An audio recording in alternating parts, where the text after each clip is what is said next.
সকলোকে মোৰ এই ভ্লগটোলৈ স্বাগতম জনাইছোঁ। চাওক, আজিকালি দেশৰ চুকে কোণে গাঁৱে গাঁৱে ঘৰে ঘৰে ভ্লগ বনাবলৈ লৈছে। তো সেই ভাবি মই ষ্টাৰ্ট কৰিলোঁ মোৰ ভ্লগটো।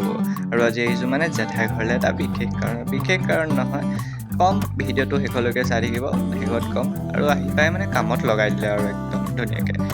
ঠিক আছে, এতিয়া দাদাই মই গৈ আছোঁ দোকানত অলপ বজাৰ কৰিবলৈ আছে। এই গেলা গৰমত ওলাই যাবলৈ মন নাছিলে, কিন্তু উপায় নাই যে কাম আছে, যাবই লাগিব। আমাৰ দাদাজনে আকৌ পূৰা একদম মুচ চুচ মাৰি গুচোৱা পিঁয়াজটো দৈ হৈ আছে। মই আকৌ ওচৰতে হজমলা টেমাটো দেখি পেলাই বোলো এটা লৈ যাওঁ নেকি মাৰি পেলাই। কৈছে বোলে মাৰি দে একো নহয়, গোটেই টেমাটো উঠাই দে। বোলো সি নাপাই দেই, তেনেকুৱা কৰিব। মানুহে সেইটো কাৰণে উস্তাদি মাৰি পেলাই বস্তুবোৰ নিব নালাগে দেই, ঠিক আছে?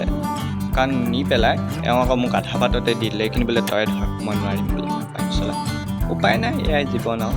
কটাৰীখন লৈ আহিছোঁ, আকৌ আম কাটিম বুলি আহিছোঁ। আম নহয় দেই, মই পাত কাটিবলৈ আহিছোঁ, আমৰ পাত।